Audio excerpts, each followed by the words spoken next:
the least amount of views on my channel for these videos, for the read with me videos.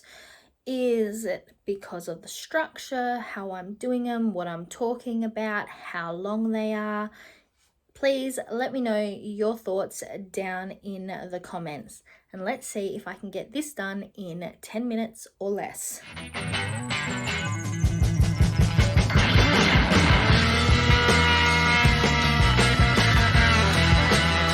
Welcome back to my channel, and today I'm bringing you another episode in my Read With Me series.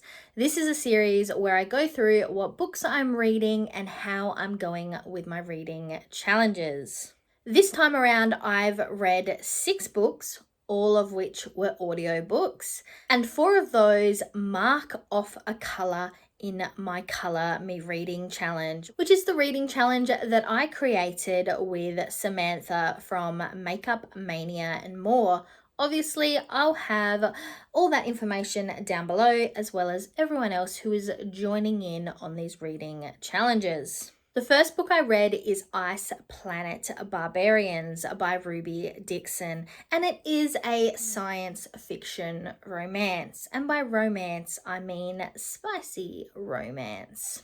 So this book is the first book in a very long series. It focuses on Georgie, who, along with a heap of other women, get abducted by aliens.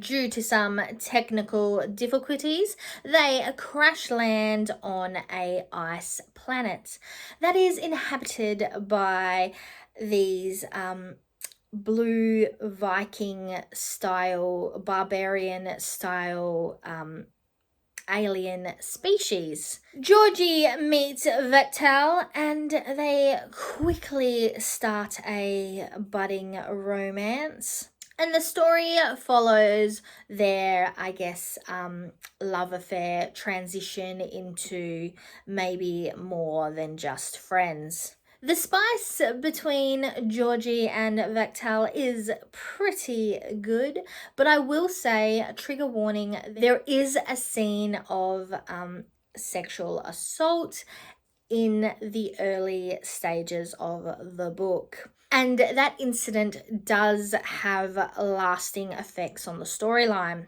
Overall, it was quite a fun read, and I'm definitely considering continuing on with this series. I know that I probably haven't really given you much detail about what actually happened in the story, but it's one of those books that you really have to just read yourself. If you have a thing for barbarians, spice, and everything nice, then this would be the book for you. But unfortunately, this book does not go towards any of my reading challenges, apart from my Goodreads challenge, of course. I continued on the spice train and jumped over to Megan March. I have read quite a lot of Megan March over the years. This book was called Flash Bang, and it is part of a 2-book series. I have read both of them, which I'll talk about the second book in the series after this one. And it focuses around Rowan, who lives in Chicago, and she witnesses the start of what can only be referred to as the apocalypse. So she grabs her stuff together because of past lives and hikes her way off to her family farm. Unfortunately, she comes across a pretty nasty scene. Please be aware, though we don't visually see it in the book, there are mentions of and implications that imply sexual assault. And while running for her life, she does roll her ankle, where she is rescued by Graham and his crew of Marines. I'm pretty sure they're Marines, and I most likely just used the wrong terminology, but I'm pretty sure they're Marines, who occupy a kind of hunting allotment space thingy that is totally prepped for the apocalypse. She meets the leader of the crew. His name is Graham, and his best friend Zach, and all her plans start to drift out the window. And we're provided with a little bit of MFM relationship. That means male, female, male for anyone who is not a part of the spicy reading space. So hence she starts a relationship with Graham and Zach, who like to share. Basically, they like to share. I will say that though I did enjoy certain aspects of the story, other parts of it really grind my gears. And I especially did not like the ending. I will be completely honest there. I think what ended up happening at the end of the story was just like, that's a band-aid until you've figured out how your relationship is going to work, be it polyamorous or not. You can't just chuck a band-aid on it. And that is exactly what I think the outcome at the end is. You can't bring another person into this scenario until you have sorted out how this is going to work. And there was a lot of hurt and a lot of bad, ill feelings that needed to be resolved. So I will say the ending of the book felt really just slapdash, you know what, let's just chuck this into it. I would almost say it felt bad fan fiction-y. And you know what, I've read some real good fan fiction, but you know that fan fiction where you just think, nah, that is kind of the ending of this book. So this book did match the pale yellow color for my Color Me Reading series. And though the ending really frustrated me, if it was a longer series, I would have definitely continued with it because I was interested and still am interested in seeing how the characters grow and change and develop and how the relationships form between all of them in this dystopian style, apocalypse style world. In saying that, there is a novella that followed it, which I also read, and that is called Hard Charger. This one does follow different characters within the story, and I think I actually enjoyed this budding relationship and also the characters in general. I think I connected to them more and enjoyed the budding relationship more.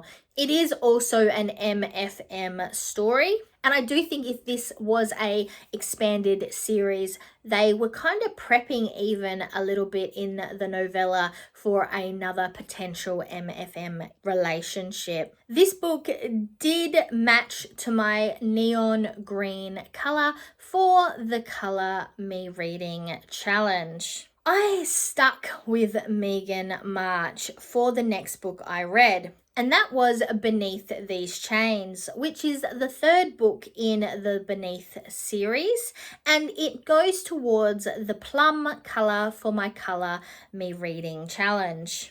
I have previously read the first two books in this series, and this one continues on by picking another character within the world and discussing a relationship. Just to be clear, if I haven't been so far, Megan March writes within the spicy section of romance.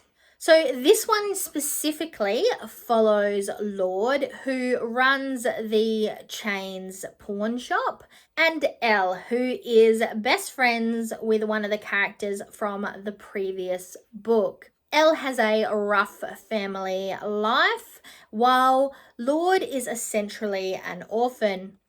He has just him and his brother. Elle is rich and decides that she wants to work at the pawn shop. We don't know why at first until it is discovered she is on the hunt for a watch. Murder and drama quickly ensue, And it is a bit of a shock at the end of who we find the killer out to be. Maybe it wasn't as shocking as it could have been, but it was a bit sad, to say the least.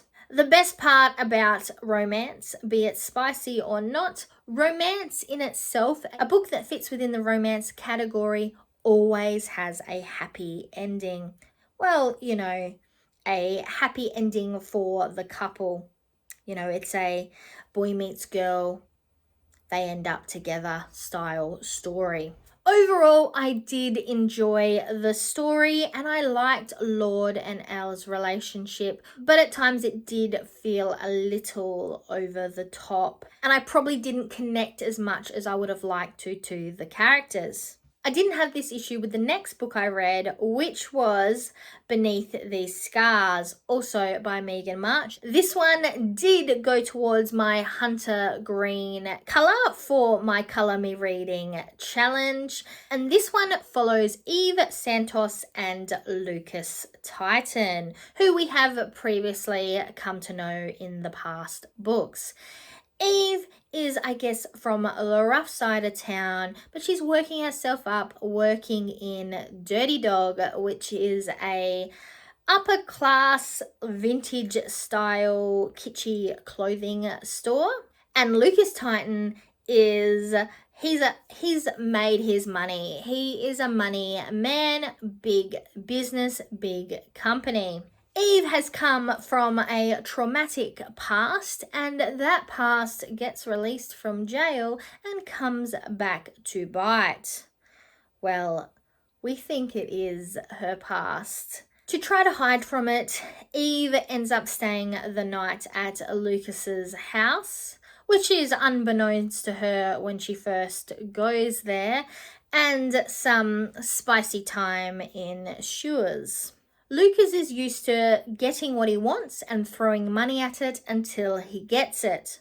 Eve, on the other hand, has been burnt by men with money and is trying to steer clear from that because she is an independent woman that cannot be bought. Lucas is the bad character. He has already come through the book so far as the villain of the stories. And I really liked seeing a different side to the villain. In fact, I would probably say that Eve and Lucas are a couple of my favorite characters in the story so far. And I did enjoy this one a lot more than the past 4 books.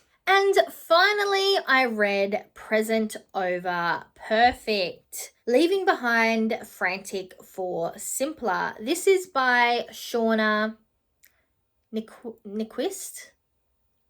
I'm not exactly sure how to say it. I will put her name along the bottom here. This book does fit within the self-help book category, as Shauna talks about her journey to a simpler life after she found herself burnt out and unable to continue on. Definitely on the wrong side of busy. So this is a collection of essays, though like I said, I listened to it via audiobook, so it come across more like snippet chapters that focused heavily on specific topics, about basically stepping back and taking a breath, being present over perfect. This book does also fit within the Christian or the faith category, as Shauna herself is a practicing Christian, so it does touch a lot on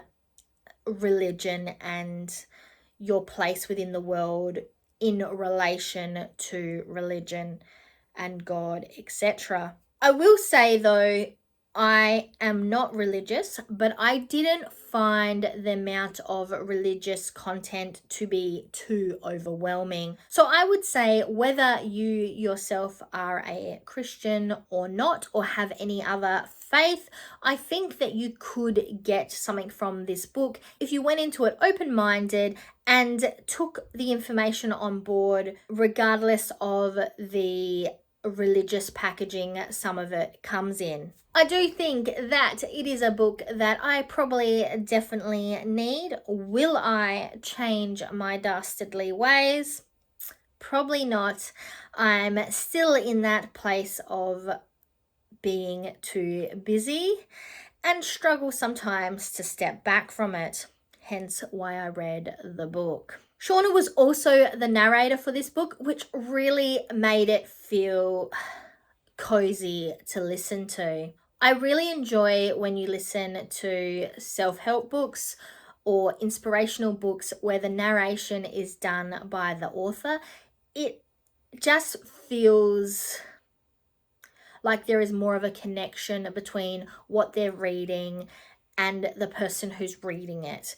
Because sometimes when the narrator is not the person who wrote the book, it does feel like you're being read to, while this felt more like they were having a conversation with you, like Shauna was telling you about it rather than reading it off the pages. Though this book did not go towards any of my challenges. You may have noticed that I am still yet to add another book to my hashtag Pan Your TBR Bookshelf. Maybe that is going to be a challenge that I am going to put my mind to in 2024, because we are already in November.